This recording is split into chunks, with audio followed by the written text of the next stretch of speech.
Hello সবাইকে। কেমন আছেন সবাই? আশা করি সৃষ্টিকর্তার কৃপায় সবাই অনেক ভালো আছেন আর ভালো থাকবেন।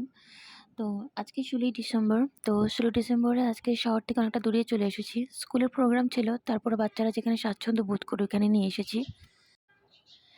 এখন যে জায়গাটা আপনাদেরকে দেখাচ্ছি ভিডিওতে, ওই জায়গাটা আমার খুবই পছন্দের ছিল।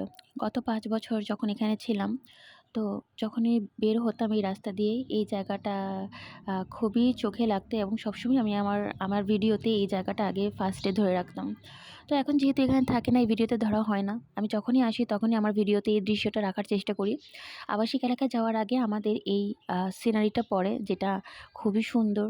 খুবই সুন্দর। আমাদের সিলেটের সবথেকে সুন্দর দৃশ্য হচ্ছে গিয়ে চা বাগানের দৃশ্য। তাই আপনাদের সাথে একটু শেয়ার করলাম।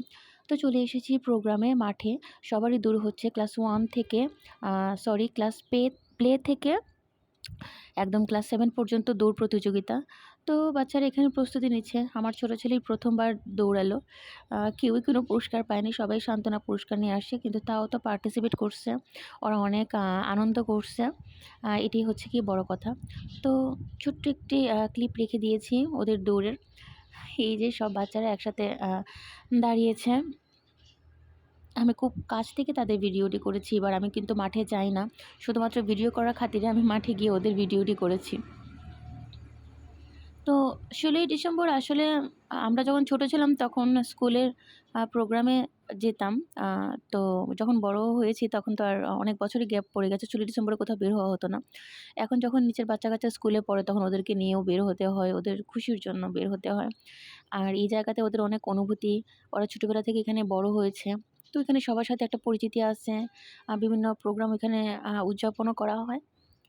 সেই সূত্র ধরে চেষ্টা করি ১৬ই ডিসেম্বর, ২১শে ফেব্রুয়ারি এই প্রোগ্রামগুলোতে ওদেরকে এখানে নিয়ে গিয়ে পার্টিসিপেট করানো। পারুক আর না পারুক পার্টিসিপেট তো করবে। আর ছোটো, ছোটো ভিডিও করে রেখে দেই ভবিষ্যতের জন্য। ওরা যখন বড় হবে তখন দেখবে যে না, ওরা এরকম করেছে, ওদের মা আ এরকম ভিডিও করে রেখেছে। তো এই হচ্ছে তাদের দৌড় প্রতিযোগিতা শেষ হয়ে গেছে। পরে তো ভাবির বাসায় দুপুরে দাওয়াত ছিল। ভাইয়ের বাসায় আসলাম। ভাবির বাসায় কিছু সময় না, সন্ধ্যা পর্যন্তই ছিলাম। আর এই ছোট্ট ভিডিওটি আপনাদের ভালো লেগে থাকলে লাইক, কমেন্ট, শেয়ার করে আমার পাশে থাকবেন।